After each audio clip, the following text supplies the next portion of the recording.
Buttersbot2 has a question for you.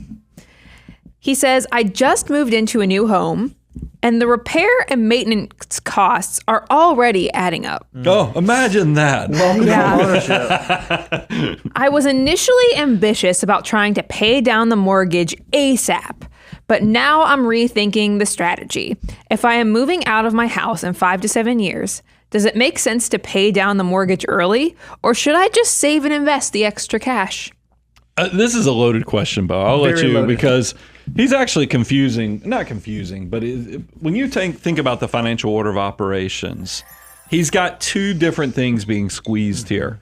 The ability to pay for unforeseen things that are coming down your path, that's a step 1 and 4. That's a cash reserves issue. And if you're finding, hey, I was going to be a debt crusader and pay this thing off, but man, these repairs and maintenance are squeezing me, that you maybe didn't have enough on the foundational side of emergency reserves. And then the part of paying down the debt early, that's actually a step 8, abundance goal or prepaid expenses. What would you add or clarification? Yeah, so you said I'm planning on moving in 5 to 7 years. What you have learned now is, now that you have bought a home, man, repairs and maintenance are kind of expensive, and there's a lot of costs that I had not planned for that are there. You know what else has a lot of costs that you might not plan for, that might catch you off guard, that you might be like, holy cow, I didn't need to do that? Moving. Right? So whenever someone tells me, hey, I'm thinking about moving, I know this isn't the house I'm going to stay in, should I build up cash or should I aggressively pay down the mortgage? Well, it's obviously got to consider the interest rate, but right now, yields on cash are so strong, I don't think it's crazy. For someone who I knew had a 5 to 7 year time frame, your future self, who's thinking about moving and then has to get the walls painted and has to get the sheetrock, fixed from the kids and has to do this and has to have the pictures taken and all the costs associated. Then you got to hire the movers.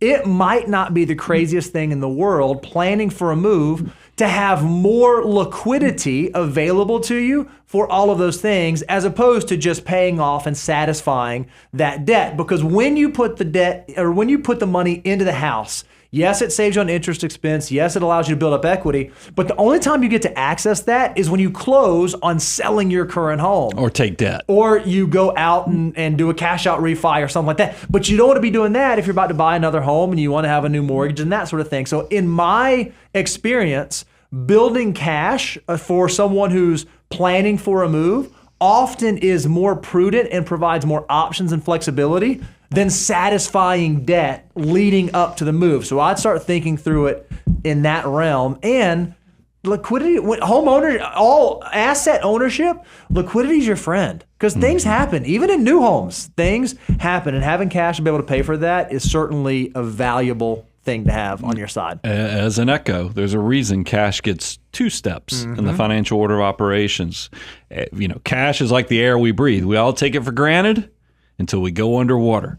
And then when it rains, it pours. I've given you guys the visual that I used to talk about, is that all the bad things that can happen in life are extroverts, and they stand on the street corner smoking cigarettes and talking trash to anybody who walks by.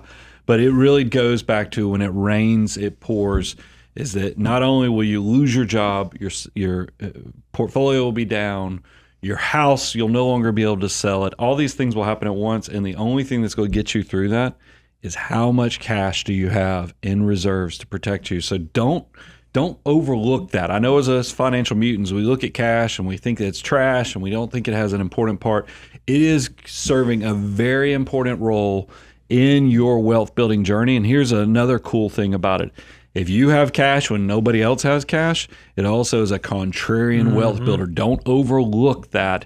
That's something I've tried to describe when I talk about it a lot in Millionaire Mission. In my own journey, I've watched how cash, even though we all tell you how horrible or trashy it is, it doesn't earn much, and then all of a sudden you read my book where I'm like, wait a minute, when you get to step 8, you might want to keep a little bit extra, just because you having cash when no one else does, pretty cool things happen if you're one of those people that's prepared.